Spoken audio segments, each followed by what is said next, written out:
കർത്താവേ, നിന്റെ ഉന്നതമായ നാമത്തിന് സ്തോത്രം ചെയ്യുന്നു. കർത്താവേ, നിന്റെ വിശുദ്ധ പൗരോഹിത്യത്തെ മഹത്വപ്പെടുത്തണം. കർത്താവ്, ഈ പ്രഭാതത്തിലെ അങ്ങയുടെ മക്കളെ കാത്തു കൊതിച്ചിരിക്കുകയാണ് ഈശോയെ. നിന്റെ വലതുകരത്തിന്റെ ഒരാശീർവാദം കിട്ടാൻ വേണ്ടി.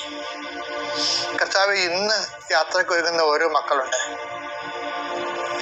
ഓരോ ഉദ്യമങ്ങളിലൂടെ മനസ്സിൽ വിചാരിച്ചുകൊണ്ട് പോണവരുണ്ട്. ഓരോ ലക്ഷ്യങ്ങൾ മനസ്സിൽ വെച്ച് പോകുന്നവരുണ്ട്.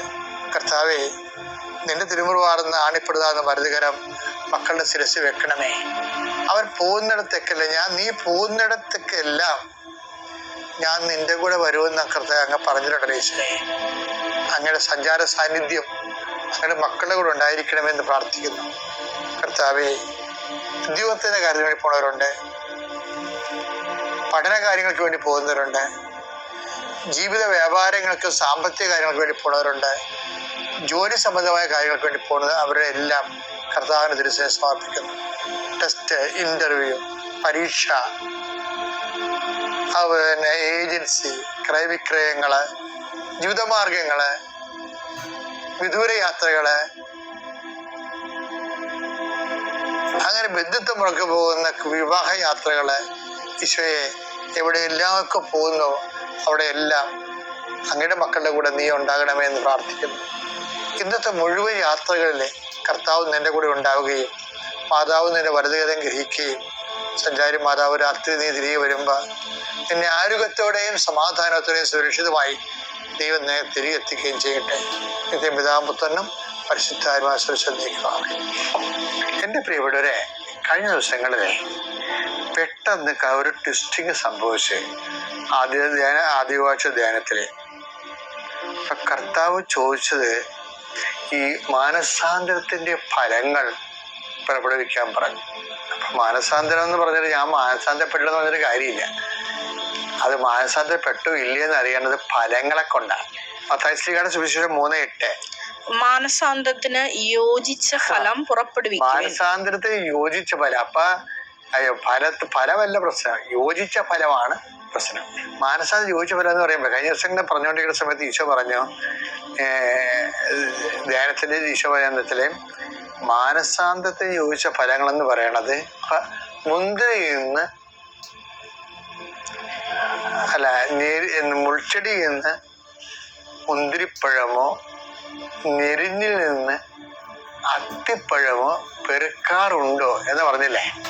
അപ്പൊ അതിനർത്ഥം മുന്തിരി മുൾച്ചെടിയായിട്ട് തുടരണം, അതുപോലെ തന്നെ ഞെരിഞ്ഞിലായിട്ട് തുടരണമെന്നാണ്. അങ്ങനെ അല്ല ബൈബിൾ ഉപദേശിക്കണത്. അതായത് മുൾച്ചെടിയുടെ സ്വഭാവങ്ങൾ മാറണം, ഞെരിഞ്ഞിന്റെ സ്വഭാവം മാറണം. മത്തായി 7:16 ഫലങ്ങളിൽ നിന്ന് അവരെ മനസ്സിലാക്കാം. മുൾച്ചെടിയിൽ നിന്ന് മുന്തിരിപ്പഴമോ ഞെരിഞ്ഞിൽ നിന്ന് അത്തിപ്പഴമോ പറിക്കാറുണ്ടോ? നല്ല വൃക്ഷം നല്ല ഫലവും ചീത്ത വൃക്ഷം ചീത്ത ഫലവും നൽകുന്നു. പക്ഷെ ചീത്ത വൃക്ഷം ചീത്ത ഫലം നൽകുന്നു എന്ന് പറയുമ്പോ ഇപ്പൊ ചീത്ത വൃക്ഷം എന്നും ചീത്തയായിട്ട് നിന്നാ മതിയോ? അതാണ് വിഷയം. പക്ഷെ മോഷ്ടിക്കുന്നവൻ ഇനിമേൽ മോഷ്ടിക്കാതിരിക്കട്ടെ എന്ന് പറയുമ്പോ മുള്ള് കായ്ക്കുന്നവൻ ഇനിമേൽ മുള്ള് കായ്ക്കാതിരിക്കട്ടെ എന്നല്ല എൻ്റെ അർത്ഥം. എഫേസ്യർ 4:28 മോഷ്ടാവ് ഇനിമേൽ മോഷ്ടിക്കരുത്. അവൻ ഇല്ലാത്തവരുമായി പങ്കുവെക്കാൻ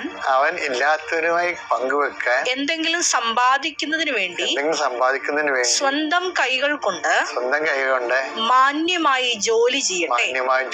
അപ്പൊ ഇതാണ് മാനസാന്തരത്തിന്റെ ഫലങ്ങൾ എന്ന് പറയണത്. അവൻ സ്വഭാവത്തിൽ മോഷ്ടാവാണ്. പക്ഷെ ആ മോഷ്ടാവ് ദൈവത്തിലേക്ക് വന്നു എന്ന് പറയണമെങ്കിൽ എന്ത് ചെയ്യണം? അവൻ പോയി അധ്വാനിക്കണം. അധ്വാനിച്ചിട്ട് എന്ത് ചെയ്യണം? അവന്റെ ആവശ്യത്തിനും അധ്വാനിക്കാൻ നിവൃത്തിയില്ലാത്തതിന്റെ ആവശ്യത്തിനും കൂടി സഹായിക്കുമ്പോഴാണ് മാനസാന്തരത്തിന്റെ ഫലങ്ങളാകണത്. അപ്പൊ ഈശോ പറഞ്ഞത് എന്താ? മുൾച്ചെടിയിൽ നിന്ന് മുന്തിരിപ്പഴമാണ്. അപ്പൊ ഈ മുന്തിരിപ്പഴം കിട്ടാൻ പാടാണ്. പക്ഷെ മുൾച്ചെടിയായിട്ട് തുടരാൻ കർത്താവ് ആഗ്രഹിക്കുന്നില്ല. മോഷ്ടാവിനുമേൽ മോഷ്ടിക്കാതിരിക്കട്ടെ എന്ന് പറയുമ്പോ ഈ മുൾച്ചെടി മുന്തിരിപ്പഴം അയക്കണമെന്ന് തന്നെയാണ് ഉദ്ദേശിക്കുന്നത്. ഞെരിഞ്ഞില് അത്തിപ്പഴം കായ്ക്കണം തന്നെ ഉദ്ദേശിക്കുന്നത്. അതാണ് മാനസാന്തരത്തിന്റെ ഫലങ്ങൾ.